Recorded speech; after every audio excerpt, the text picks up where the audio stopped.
விஜயாவோட 2 லட்சத்தை மீனா தான் எடுத்தாங்கன்னு சொல்லி விஜயா பழி போட போறாங்க. மீனா அந்த காசை எடுக்கல, ரோகிணி தான் அந்த காசை எடுத்துட்டாங்கன்னு சொல்லி நம்ம விஜயாவுக்கு செருப்புல சாணிமிக்கு அடிச்ச மாதிரி அவமானமாக போகுது. இந்த மாதிரி நடந்தா நல்லா இருக்கும்னு நினைக்கிறவங்களா கீழே கமெண்ட்ல சொல்லுங்க.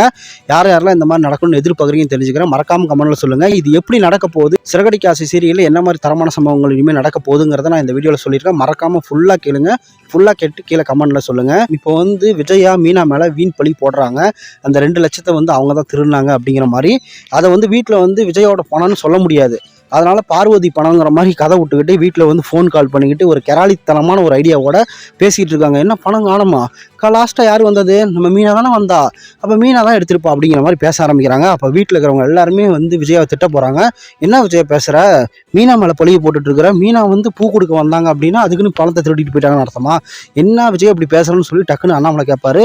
உடனே முத்துக்கு சரியான கோவம் வந்துடும். என்ன பொண்டாட்டி திருடிங்கிற, அதுவும் பார்வதி ஆண்டி வீட்டில் இருக்கிற பணத்தை மீனா திருடிட்டு வந்துட்டாளா, என்னம்மா பேசிட்டு இருக்கிற அப்படின்னு சொல்லி டென்ஷன் ஆக போகிறாங்க. உடனே விஜய் அப்படியே டென்ஷன் ஆகி, ஆமாம் அவள் தான் திருடுவா, ஏன்னா அவங்க குடும்பமே திருட்டு குடும்பம் தான், அவங்க குடும்ப பவுசி அப்படிதான் இருக்குது, அப்போ மீனா தானே திருடி இருக்கணும் அப்படின்னு சொல்லி ஓவரா பேச போறாங்க. அப்போ மீனா அப்படியே கத்த போறாங்க. என்ன அத்தை, நானும் பார்த்துட்டே இருக்கேன், நீங்க ஓவரா போயிட்டு இருக்கிறீங்க, எனக்கு என்ன அந்த காசு அப்படி திருடி தான் திங்கணும்னு எனக்கு அவசியம் கிடையாது, அப்படி ஒன்றும் நான் திங்கவும் மாட்டேன், காசு எல்லாம் கம்முன்னு கூட நான் இருப்பேன் ஒழிய, ஆனால் மற்றபடி திருடி தான் திங்கணும்னு எனக்கு அவசியமே கிடையாது, என் புருஷன் நல்லா சம்பாதிக்கிறாரு, நான் நல்லா சம்பாதிக்கிறேன், நாங்கள் சொந்த காலில் நிற்கிறோம், நாங்கள் அடுத்தவங்க காசுக்காக ஆசைப்படல, இந்த வீட்டில் நாங்கள் காசு கொடுத்து தான் வாழ்ந்துட்டு இருக்கோம், எங்களை பேசுறதுக்கு யாருக்கும் ரைட்ஸ் கிடையாது, எங்களை எதுக்கு இவ்வளோ கேவலமாக பேசுறீங்க அப்படின்னு சொல்லி இப்படி திட்ட போறாங்க மீனா விஜயாவை. அப்போ விஜயாவுக்கு சரியான கோவம் வரப்போது. என்னடி இப்படி பேசுற, என்னையே எகுத்து பேசுறேன், உனலாம் என்ன பண்ண போற பாரு அப்படி இப்படின்னு பேச போறாங்க. அந்த சமயத்தில் அப்படியே ரோகிணி இப்படி நடுங்க போறாங்க. ஐயோ இது வேற மிகப்பெரிய ஒரு பிரச்சனை வெடிக்க ஆரம்பிச்சிருச்சு, நம்ம தான் திருடணும்னு தெரிஞ்சு என்ன ஆவறது அப்படின்னு சொல்லி அப்படியே ரோகிணி முழிச்சுக்கிட்டு நின்றுட்டு இருப்பாங்க. அந்த விஜயாவை பார்க்கும்போது நம்மளுக்கு காமெடியா இருக்குங்க. நம்ம ரோகிணி என்ன பண்ணிட்டாங்கன்னா, சோறு வாங்கிட்டு போய் கொடுத்து விஜயாவையும் பார்வதி அம்மாவையும் திசை திருப்பிட்டு, அவங்க சோறு நல்லா இருக்குது, சூப்பரா இருக்குது, செம்ம டேஸ்டா இருக்குதுன்னு பேசிட்டு இருக்க டைம்ல அழகா மெத்த மேல ஏறி போய் பணத்தை திருடிட்டு வந்துட்டாங்க. இவங்க சோறு மேல இருக்கிற ஆசையிலையும் சோறு டேஸ்ட் நல்லா இருக்குதுன்னு சொல்லிக்கிட்டும் கோட்டை விட்டுவிட்டாங்க ரோகிணி கிட்ட பணத்தை. ஒழுங்கா அந்த பணத்தை கூட பாத்துக்காம ரோகிணி உள்ள விட்டுவிட்டு மீனா மேல வீண் பழியை போட்டுட்டு இருக்கிறாங்க. இப்ப என்ன நடக்க போகுதுன்னா, விஜய் என்ன சொல்ல போறாங்கன்னா, வாங்க போலீஸ் ஸ்டேஷன் போகலாம், நான் போய் கம்ப்ளைண்ட் கொடுக்குறேன், யார் அந்த பணத்தை எடுத்தாங்கன்னு எனக்கு தெரியல, நான் பணம் போய் கம்ப்ளைண்ட் கொடுத்து உடனே இந்த பிரச்சனையை தீர்க்கிறேன் பாருங்கன்னு சொல்லிட்டு உடனே கிளம்புவாங்க. சரி போ கம்ப்ளைண்ட் கொடு, யார் எடுத்தாங்கன்னு அப்புறம் தெரியும்னு சொல்லி அமுச்சு விட்டுருவாங்க. விஜயும் ஆட்டோவில் ஏறி போவாங்க. ஆட்டோவில் போகும்போதே சொல்லிட்டே போவாங்க, இந்த மீனா தான் எடுத்துருப்போம், அந்த மீனா எடுத்துட்டு எப்படி பேசுறா பாரு, இப்போ போய் கம்ப்ளைண்ட் கொடுத்து அவளை என்ன பண்றேன் பாரு அப்படின்னு பேசிக்கிட்டே போயிட்டு போலீஸ் ஸ்டேஷன்ல போய் இறங்கி போலீஸ்ட்ட போய் கம்ப்ளைண்ட் கொடுப்பாங்க. வீட்டில் வச்சிருந்த பணம் 2 லட்சத்தை காணும் அப்படின்னு சொல்லி கம்ப்ளைண்ட் கொடுப்பாங்க. எங்கம்மா வச்சிருந்தீங்க, வீடு எங்கம்மா இருக்குன்னு சொல்லி விசாரிக்கும் போது இந்த மீனா தான் திருடிட்டா அப்படின்னு சொன்ன உடனே போலீஸுக்கே டென்ஷன் ஆயிரும். ஏன்னா மீனாவா, ஏமா ஃபர்ஸ்ட் நீ கம்ப்ளைண்ட் கொடு, யார் திருடினாங்கன்னு நாங்க சொல்றோம், அதே மாதிரி யார் திருடி இருப்பாங்கன்னு உங்களுக்கு சந்தேகமா இருக்குன்னு நான் கேட்கும் போது யாருன்னு சொல்லு, அது என்ன அவங்க தான் திருடி இருப்பாங்க, அவங்கள போய் பிடிங்கன்னு நீ என்னங்களா ஆர்டர் போடுற, ஃபர்ஸ்ட் யாருன்னு பார்ப்போம், மாமியார் மருமக சண்டைலாம் நீ வீட்டில் வச்சுக்க, இங்கே எங்கள்கிட்ட சொல்லாதன்னு சொல்லிட்டு உடனே என்ன பண்ணுவாங்க, பேசிட்டு இருக்கும்போது மீனாவும் முத்துவும் உள்ள வந்துருவாங்க. உள்ள வந்தோடனே சார் இவங்க தான் சார், இவ தான் திருடி இருப்பா சார் அப்படின்னு சொன்ன உடனே, இருமா நான் விசாரிக்கிறேம்மா, நீ என்னம்மா எங்களுக்கு ஆர்டர் போட்டுட்ருக்க அப்படின்னு சொல்லி திட்டிவிட்டு, என்னம்மா நீ தான் மீனாவா, ஏன்னா நீ தான் திருடிட்டு போகணும் உங்கள் அத்தை சொல்கிறாங்க அப்படின்னு. சார் நானும் திருட கிடையாது சார், நான் போய் பூ கொடுக்க போனால் இப்போ அந்த ட்ரெஸ்ஸை முடிச்சு வச்சேன், அவ்வளோதான், நான் பாட்டில் கம்முன்னு வந்துட்டேங்க சார், இவங்க என்ன சார் என்ன பேசுகிறாங்க அப்படின்னு சொன்ன உடனே மீனா பேசுறதுலேயே தெரிஞ்சு போச்சு, மீனா திருடலங்கிறது போலீஸ்காரருக்கு தெரிஞ்சு போச்சு. சரி ஓகே விசாரிச்சுக்கலாம்னு சொல்லிட்டு உடனே என்ன பண்ணுறாங்க, நம்ம பார்வதி வீட்டுக்கு போகிறாங்க. அங்கே போய் எந்த இடத்துல பணம் வச்சுருந்தீங்க எல்லாம் விசாரிச்சுட்டு, அங்கே இந்த இடத்துல இருந்தால் காணா போயிருக்கான்னு சொல்லிட்டு அப்படியே இந்த கைரகெல்லாம் எடுக்கிறாங்க. அங்கே சுற்றி இருக்கிற சிசிடிவி கேமரா ஏதாவது இருக்கான்னு பார்க்குறாங்க. அப்போ ஒரு சிசிடிவி கேமராவில் பார்வதி வீட்டில் இருக்கிற ஜன்னலில் உள்ள என்ன நடக்குதுங்கிற வரைக்கும் தெரியிற அளவுக்கு ஒரு சிசிடிவி கேமரா இருக்கு. அந்த சிசிடிவி கேமரா போய் பார்க்க போறாங்க. அந்த இடத்துல தான் ரோகிணி உள்ள வந்தது தெரிஞ்சு போச்சு. ஆமா சாப்பாடு கொண்டு வந்தா அப்போ மேலே போயிட்டா போல இருக்குன்னு சொல்லி நம்ம விஜயா யோசிக்க போறாங்க. அந்த சமயத்தில் ரோகிணி என்ன பண்ண போறாங்கன்னா, அப்படியே பயப்படுவாங்க. ஐயோ போச்சு நம்ம மாட்ட போறான்டா அப்படிங்கிற மாதிரி பயப்படுவாங்க. உடனே ரோகிணி, ஏமா நீ தான் ரோகிணிங்க வா, நீ தான் மேலே வந்திருக்க, என்னம்மா நீயே எடுத்தோன்னே, இல்லைங்க சார் நான் அடிக்கவே இல்லைங்க சார்னு சொன்னோன்னே, சரி ஓகேம்மா அந்த இப்போ கைரேகை எடுத்தீங்களா அது 2 செக் பண்ணுங்க அப்படின்னு சொல்லி செக் பண்ணும்போது அந்த திருடிட்டு போனது ரோகிணி தான் அப்படிங்கிறது கன்ஃபார்ம் ஆகி போச்சு. உடனே வீட்டில் இருக்கிற எல்லாருமே அந்த இடத்துல இருக்காங்களா, எல்லாருமே திட்டு போகிறாங்க. ரோகிணி என்ன இவ்வளோ கேவலமாக இருக்க ரோகிணி, இந்த காசு எடுத்து நீ என்ன பண்ண போகிற அப்படின்னு சொல்லி எல்லாம் திட்ட போகிறாங்க.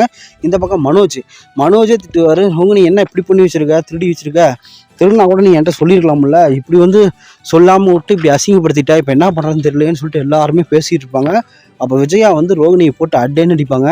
ஏண்டி உனலாம் நான் எவ்வளோ நம்பினேன், நீ மட்டும்தான் என் மருமகன் நம்பினேன், நீ என்னடி இப்படி இது அசிங்கமாக பண்ணியிருக்க, காசு திருடி இருக்கிற, என்கிட்ட கேட்டால் கூட நானே கூட கொடுத்துருப்போம்லடி, ஏன்டி இப்படி அசிங்கப்படுத்திட்ட, எல்லாரும் முன்னாடி அசிங்கப்படுத்திட்டே அப்படின்னு சொல்லி திட்ட போகிறாங்க. முத்து வந்து செம்ம டென்ஷனாக போகிறாரு. இந்த பார்லர் அம்மா ரோகிணி திருடினத்துக்கு என் பொண்டாட்டியை வந்து அசிங்கப்படுத்திட்டு இருக்கிறீங்க, என் பொண்டாட்டி திருடினான்னு சொன்னீங்க, இப்போ என்ன சொல்ல போகிறீங்க, எவ்வளோ திமிர் இருந்தால் என் பொண்டாட்டி திருடின்னு சொல்லுவீங்க, திருடி தான் பிழைக்கணும்னு அவசியம் இல்லை இவங்கள மாதிரி, இந்த மாதிரி திருடி என்னத்தான் சாதிக்க போகுதுன்னு தெரியல.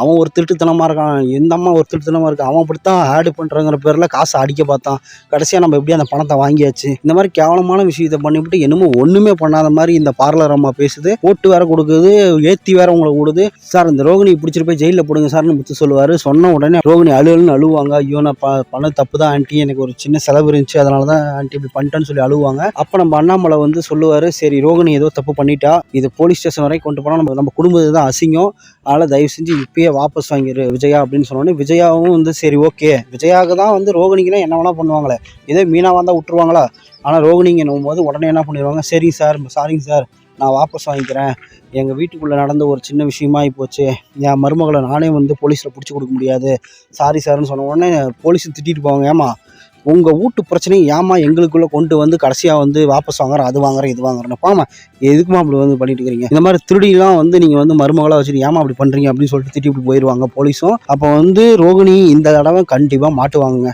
நம்மளும் பல தடவை ரோகிணி மாட்டுவாங்க, ரோகிணி மாட்டுவாங்க, ரோகிணி மாட்டுவாங்கன்னு பல வீடியோவும் போட்டிருக்கோம். ரோகிணி மாட்டின மாதிரி இல்லை, ரோகிணி மாட்டுவாங்கன்னு டெய்லி நம்ம சீரியல் பார்த்து ஏமாந்து போனது தான் மிச்சம். ஆனால் இந்த தடவை கண்டிப்பாக மாட்டுவாங்க, இந்த மாதிரி தான் மாட்டுவாங்கன்னு நான் நினைக்கிறேன். கண்டிப்பாக ரோகிணி மாட்டினாங்கன்னா சூப்பராக இருக்குங்க. ஏன்னா வந்து ரோகிணி மாட்ட மாட்டுறாங்க, ரோகிணி மாட்டுற மாதிரி மட்டும் கதை எழுதவே மாட்டுறாரு டேரக்டர். மற்றபடி 2 லட்சம் 2 லட்சம் 2 லட்சம் 2 லட்சம் இந்த 2 லட்சத்தை வச்சே தான் பிரச்சனையை கொண்டு வந்திருக்காரு டேரக்டர்.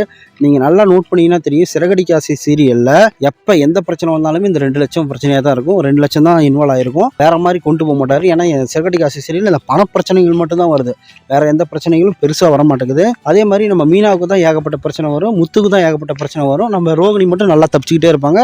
மனோஜ் தப்பிச்சுக்குவார், மனோஜுக்கு எந்த பிரச்சனை வந்தாலும் ஈஸியாக தீர்த்துக்குவார். ஆனால் நம்ம மீனா முத்து மட்டும் ரொம்ப கஷ்டப்பட்டுட்டே இருப்பாங்க, அவங்களுக்கு திரும்ப திரும்ப திரும்ப பிரச்சனை வரும். இப்போ மீனா முத்து நல்லா வாழ்கிறாங்க, அவங்க நல்லா ரொமான்ஸ் பண்ணுறாங்க, அவங்க ஒரு வீடு கட்டுறாங்க, மேலே மாடியில் வந்து ஒரு ரூம் கட்டுறாங்க, ஒரு கூரை வீடு அழகு கட்டி வாழ்கிறாங்க.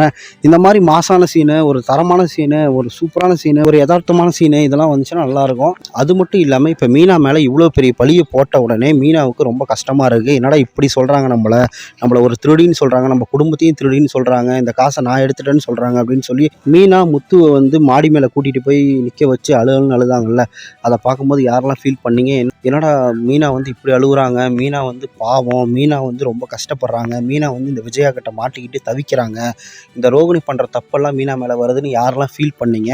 மீனா வந்து இவங்க கூட இருக்கக்கூடாது, இவங்க கூட இருந்தாலே நிறைய பிரச்சனை கொடுப்பாங்க, மீனா மேலே பழிய போடுவாங்க, அதனால் மீனா வந்து வெளியே போயிடணும், இல்லைனா மாடி மேலே அழகான ஒரு சின்ன வீடு, அதாவது ஒரு கூரை வீடு கூட கட்டிக்கிட்டு வாழ போயிடணும் அப்படின்னு யாரெல்லாம் எதிர்பார்க்குறீங்களோ மறக்காமல் கமெண்ட்டில் சொல்லுங்கள். மீனாவுக்கு ஒரு அக்காவா தங்கச்சியா, மீனாவுக்கு ஒரு அண்ணனா தம்பியா யார் யாரெல்லாம் இருக்கீங்கன்னு தெரிஞ்சுக்கிறேன், மறக்காமல் கமெண்ட்டில் சொல்லிடுங்க.